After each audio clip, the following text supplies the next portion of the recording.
Madam President, last week, Senator Cardin and I introduced our S-Corporation Modernization Act. That brings the total of tax reform bills I've introduced so far this year to 6.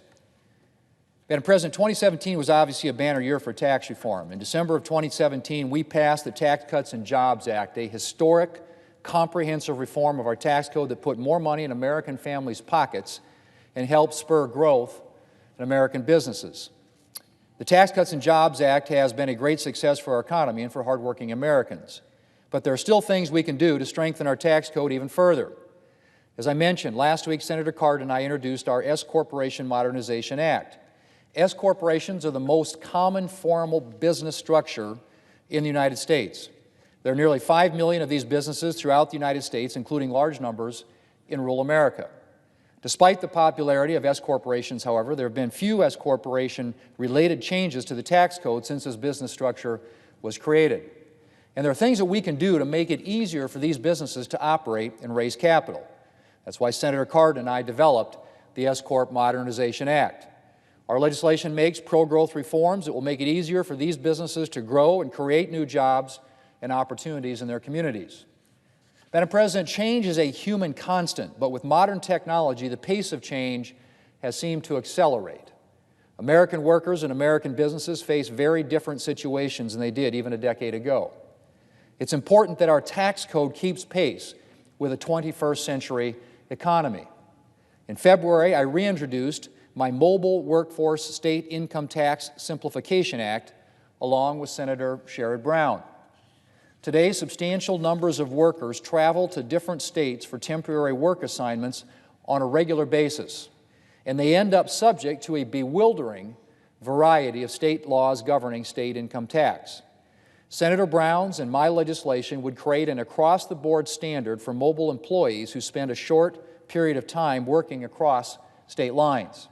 It would ensure that states receive fair tax payments while substantially simplifying tax requirements for employees and employers.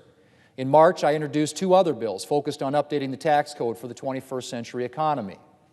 The last decade or so has seen the rise of the gig economy, services provided by individuals through apps and websites like Uber, Lyft, TaskRabbit, Postmates, Grubhub, and many others. These arrangements have stretched the boundaries of current tax law. My New Economy Works to Guarantee Independence and Growth Act, or the New Gig Act, as we call it, updates our tax law to provide clear guidance on the classification of this new generation of workers. It will ensure that Uber drivers, Postmates, Taskers, and others are treated as independent contractors for purposes of tax law if they meet a set of objective criteria. The certainty that my bill provides will benefit not only these workers, but also traditional independent contractors like freelance writers and delivery drivers. I also introduced the Digital Goods and Services Tax Fairness Act in March with Senator Wyden. Our legislation is designed to prevent consumers from being faced with multiple taxes for downloading digital products. For example, right now, a digital purchase of a television series could hypothetically be taxed in up to 3 states, depending on the circumstances of the purchase. The Digital Goods and Services Tax Fairness Act would provide rules of the road for taxing digital goods and services and ensure that digital purchases could only be taxed in 1 state, the state in which the consumer resides. It would also prohibit states and local governments from taxing digital goods at higher rates than tangible goods. In other words, under our bill, that season of the office that you want to buy digitally shouldn't be taxed at a higher rate than if you were purchasing the season on DVD. Madam President, we have a proud history of charitable giving in this country. Americans care about a lot of worthy causes and are committed to helping those in need. That's why I've routinely introduced amendments to the tax code to make charitable giving easier, several of which have been signed into law. This year, I again introduced the Charities Helping Americans Regularly Throughout the Year, or Charity Act, with Senator Casey. This year's version of our bill builds on some of the provisions we succeeded in getting passed over the past few years and would continue to help make it easier for Americans to give and charities to receive money. Finally, Madam President, this year I once again introduced legislation to repeal the punitive double or triple taxation known as the death tax. I've worked a lot on the death tax issue over the years because of the way it affects family farms and ranches. The death tax can make it difficult or impossible to hand on the family farm or ranch to the next generation. While we gave farmers and ranchers substantial relief from the death tax in the Tax Cuts and Jobs Act, that relief is only guaranteed for 6.5 more years, which is why I'm committed to passing a permanent death tax repeal. Madam President, I'm proud of the progress we've made for American businesses and American families with the Tax Cuts and Jobs Act, and I will continue working on these bills and others to further refine the tax code to spur economic growth and to address the realities of the 21st century economy. Madam President, before I close, I'd like to take a couple of minutes to recognize a staffer of mine who will be retiring at the end of this work period. Lynn Churchma first came to work for me in 2007 to help out on the 2008 Farm Bill. After the bill passed, he headed back to the Farm Service Agency at the U.S. Department of Agriculture to serve as Assistant Deputy Administrator for Farm Programs. But I asked him back in 2011 to work with me on the 2012, which actually ended up being the 2014 Farm Bill, and he's been with me ever since. Madam President, I suppose it's possible that there's someone out there who knows the ins and outs of farm policy better than Lynn, but I've yet to meet that person. After working with Lynn in 2007 and 2008, I asked him back for the 2012 Farm Bill because I wanted the best for South Dakota's farmers and ranchers, and Lynn is the best. There's a reason for that. Lynn has an impressive farm policy resume on both the administrative and the legislative side. In addition to working for me, he worked for Senator Larry Pressler on the 1990 Farm Bill, and he has extensive experience in the executive branch of our government. He worked for the Farm Service Agency at the Department of Agriculture for years, as a county executive director in Moody County, South Dakota, as a county executive director in Cass County, Nebraska, as a program specialist and later a branch chief, and then, as I mentioned, as Assistant Deputy Administrator for Farm Programs. He also worked for the nonprofit Theodore Roosevelt Conservation Partnership. But as impressive as his farm policy resume is, that's not all Lynn has brought to the table. Lynn often says, the best ideas for a farm bill come from a farm, not from behind a desk in Washington, D.C. And Lynn isn't just an agricultural policy expert.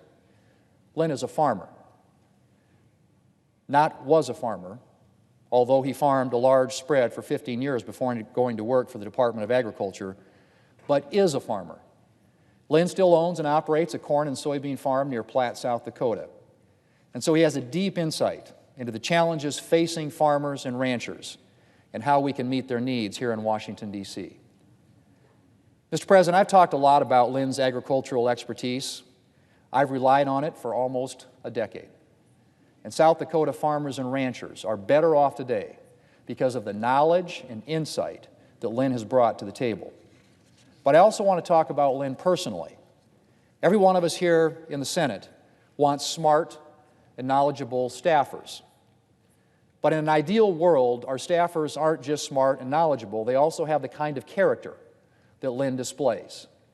Dedicated, hardworking, cheerful, generous, humble, and unfailingly kind. He's the kind of public servant we all aim to be, and a gentleman in the very truest sense of the word. I'm not the only one who's going to miss Lynn. Every one of my staffers is going to miss him as well. He's been a mentor to many in the office, and perhaps more importantly, he's been supplying the staff with donuts every Friday for years. After a tough week, everyone looked forward to Lynn's Friday morning email letting them know that the Krispy Kremes were in the office. The donut notification email always included a list of things that Lynn was thankful for that week, whether it was the weather or the fact that South Dakota farmers had gotten all their soybeans in the ground. Lynn and his wife Mary were generous hosts as well, inviting staffers over for Easter egg hunts and cookouts. We'll miss other distinctly Lynn things too, like his impressive cowboy boot collection, or how he had to prevent him, or how we had to prevent him from biking home in a torrential downpour.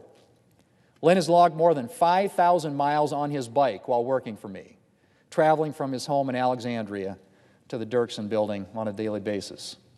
And of course, everyone will miss Lynn's stories, like the one about the day that a younger Lynn tried to bring a rattlesnake home in a burlap bag. And as you can imagine, the snake did not appreciate the accommodations, so he got loose, slithering under the driver's seat of Lynn's car. Lynn's abrupt exit from the vehicle created quite a hazard that day, with the snake as the only occupant of the now driverless vehicle rolling down the gravel roads near his childhood home. And Mr. President, when I talk about missing Lynn, I also have to talk about the farmers and ranchers in my state who will miss having him here in Washington. More than once, agricultural groups in South Dakota have asked Lynn to keynote their annual banquets. On one occasion, I offered to give the speech, but was told that Lynn was the preferred speaker. Mr. President, Lynn will be sorely missed, but he has more than earned his retirement. I know how much he is looking forward to spending more time with his wife Mary and with their 5 children and 10 grandchildren. I know he and Mary plan to travel to Hawaii and Alaska, and that it's a goal of Lynn's to visit as many national parks as he possibly can. I know he will enjoy sitting watching the waves with Mary at their house in Alabama, and of course, continuing to farm his corn and soybeans in South Dakota. Lynn, thank you for your service and your friendship. May God bless you in your retirement. Mr. President, I yield the floor.